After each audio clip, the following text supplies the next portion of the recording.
So I've got a question for you.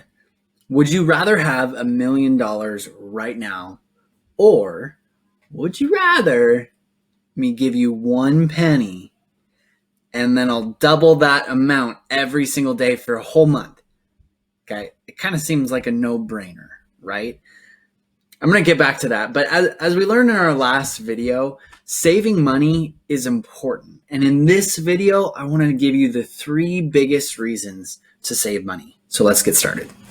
The first reason to save money is to build your emergency fund. And remember, that was our first foundation for successful personal finance that we talked about in our last video.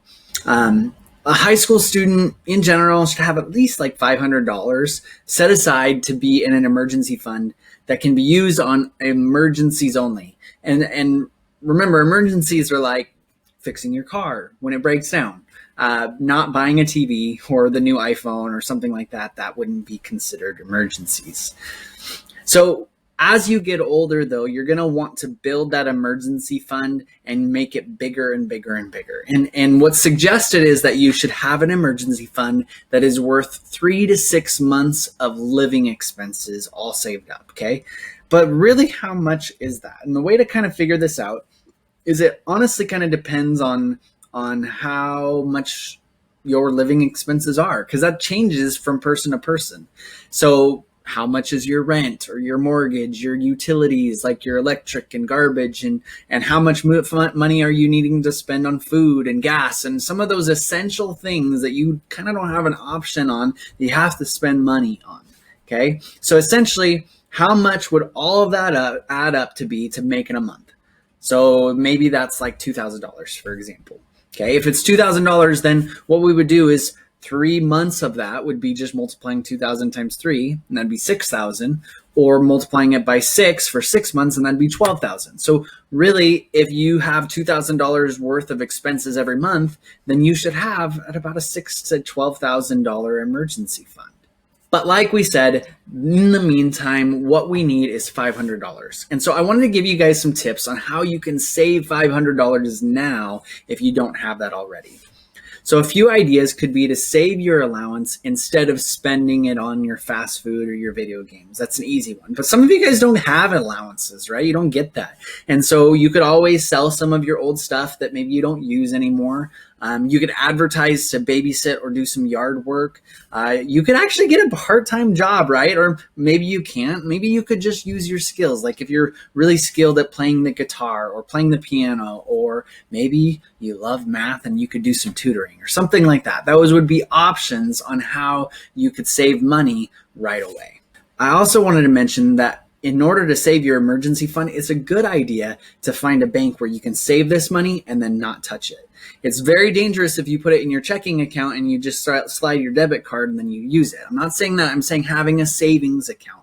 And I just want to do like some free advertising. If you're from the Spokane area, there's Spokane Teachers Credit Union, and they do a great job with it. They call it their First 5 Savings, and they give a great interest rate for the first $500 that you have saved up. And it's a great way to start saving money, because that interest rate, that high interest rate, builds a little bit, but it builds over time. And we'll get more into how all of that stuff works. But if you're looking for a place to store that emergency fund, I highly recommend getting a bank account that has some sort of a savings account checked in with it. The second reason you want to save money is for purchases. You have to have some money to spend, right? You want to buy some stuff.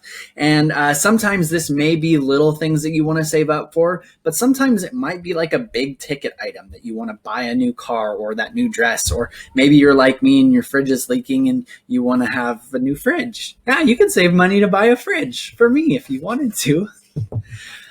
A great approach to buying some of those big ticket items is by using what's called a sinking fund, okay? A sinking fund is a method of saving a set amount of money over time to buy a large purchase instead of borrowing money to buy it.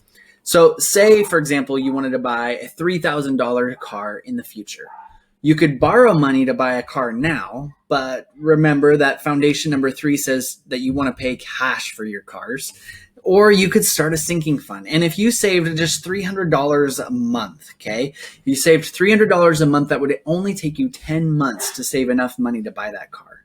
And if that's too much for you, do $200 a month. It'll take 15 months, or maybe $100 a month, and then you'll have that car in just 30 months. So you want to be planning for the future. And sure, maybe that doesn't mean that you get to go out to the car lot and buy a car now, but you also won't be spending unnecessary money on interest that literally goes nowhere for you.